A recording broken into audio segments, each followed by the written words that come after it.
నేను చెప్పేస్తా ఇచ్చాడు స్వామి స్వామి స్వామి గారు ఇచ్చాడు.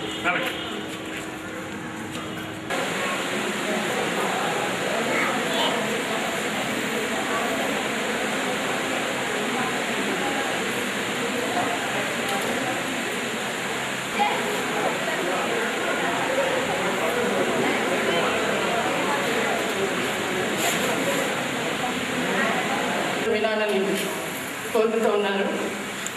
నేను తర్వాత కూడా మాట్లాడచ్చు, కానీ కొంచెము పర్సనల్ పనుల వల్ల వెళ్ళవలసి వస్తుంది. రమణ కుమార్ గారు, నేను స్టేట్ బ్యాంక్ ఆఫ్ ఇండియాలో కొలీగ్స్. స్టేట్ బ్యాంక్ ఆఫ్ ఇండియాలో మహిళా ప్రగతి సేవా సమాజం ద్వారా చాలా కార్యక్రమాలు, కల్చరల్, అలాగే సామాజిక సేవలు చాలా ఇద్దరం కలిసి చాలా ఒక గ్రూప్గా చాలామంది లేడీస్ కలిసి చేశాము. ఆ సందర్భంలో రమణ కుమార్ గారు నాకు చాలా చేయించారు. రిటైర్ అయిపోయిన తర్వాత ఆవిడ చక్కటి సమాజం పెట్టి సామాజిక కార్యక్రమాలు చేస్తున్నారు, కల్చరల్ కార్యక్రమాలు చేస్తున్నారు, తనలాగా పాడే గాయకుల్ని ప్రోత్సహిస్తున్నారు. ఈ 6వ వార్షికోత్సవం జరుగుతున్న ఈ రాగరాగిణి సంస్థకి నా తరఫున, నా భర్త ఉగ్రాల ఆంజనేయులు గారి తరఫున కంగ్రాచులేషన్స్. ఇంకా బాగా అభివృద్ధిలోకి రావాలని రమణ కుమార్ గారికి, వారి యొక్క సభ్యులకి భగవంతుడు మంచి ఉత్సాహాన్ని, ఆరోగ్యాన్ని కలుగజేయాలని ప్రార్థిస్తున్నాను. నమస్కారం. సంగీత దర్శకులు మనందరికీ కూడా ఎంతో సుపరిచితమైనటువంటి పేరు. ప్రస్తుతం వివిధ టీవీ ఛానళ్లలో ప్రసారం అవుతున్నటువంటి సంగీత పోటీ కార్యక్రమాల్లో మనం చూసినట్టయితే వీరి వద్ద శిష్యరికం పొందినటువంటి శిష్యులలో ముఖ్యంగా ఒక 10 మంది కాంపిటీషన్లో ఉంటే తప్పక 2 నుంచి 3 శిష్యులు రామాచారి గారి దగ్గర మేము సంగీతాన్ని అభ్యసిస్తున్నాము, వారి దగ్గర మేము మెలకువలు నేర్చుకుంటున్నాము అని చెప్పినటువంటి సందర్భాలు చాలా ఉన్నాయి. ఎంతోమంది, వందలాది మంది శిష్యుల్ని గాయకులుగా తీర్చిదిద్దిన ఘనత వీరిది. ఎంతో కఠోర శ్రమతో, పట్టుదలతో తన బాల్యంలో పడిన తపస్సే మేటి గాయకుడు శ్రీ రామాచారి గారు. సినీ పరిశ్రమలో శ్రీ రామ్ కౌశిక్గా వారు సుప్రసిద్ధులు. ఇంకా వారి గురించి చాలా విషయాలు తెలియజేసుకుంటూ ఈ సంగీత విభాగాన్ని మనం జరుపుకుందాం.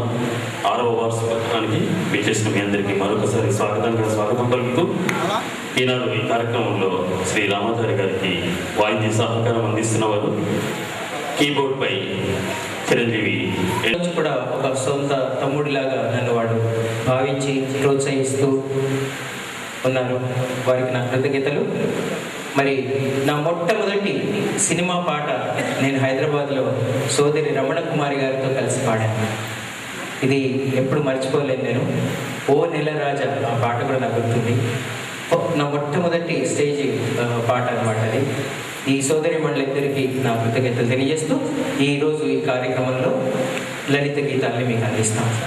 సదా ధ్యాన సాగరమున స్నానమాడవే మనస అంటూ స్వర్గీయ ఆచార్య తిరుమల గారు రచించినటువంటి ఈ గీతానికి గురువు గారు టీవీ సాయిబాబా గారు స్వరపరిచారు. ఇప్పుడు మీకు నేను ఆ పాట వినిపిస్తాను.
లిటిల్ మ్యూజిషియన్స్ అకాడమీలో శిక్షణ పొందుతున్నటువంటి చిన్నారులు అనేక టీవీ ఛానల్స్ ద్వారా మీకు సుపరిచితులే. చాలామంది పిల్లలు రియాలిటీ షోస్లో విన్నర్స్గా మీ ఆశీస్సులు పొందారు. కొంతమంది ఇంకా పాడుతున్నారు, చాలా రియాలిటీ షోస్లో ఎన్నో వేదికలపై పాడుతున్నారు, కొన్ని సినిమాల్లో కూడా పాడుతున్న చిన్నారులు.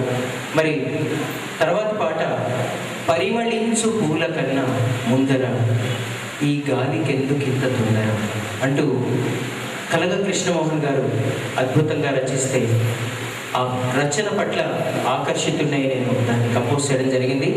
చాలా అద్భుతమైన పదరచన అది. ఈరోజు పాడే పాటలన్నింటిలో కూడా సాహిత్య విలువలు మీకు ఉంటాయి. ప్రతి అక్షరాన్ని, ప్రతి పదాన్ని మీరు వింటే ఇటు సంగీత పరంగా అటు సాహిత్య పరంగా మీరు ఆస్వాదిస్తారు, ఆనందిస్తారని మనవి చేసుకుంటూ మీ అందరి ఆశీస్సులు కోరుతూ మధురమైన తన గళాన్ని మీకు వినిపించి మీ ఆశీస్సులు, అభినందనలు పొందడానికి విచ్చేస్తున్నటువంటి మా చిన్నారి బృంద, ఈ అమ్మాయిని మీరు పాడుతా తీయగలరు, చూస్తుంటారు ఎప్పటికే. నాదొక మనవి, అందరూ కూడా మీ మీ సెల్ ఫోన్స్ని సైలెంట్ మోడ్లో పెట్టుకోండి.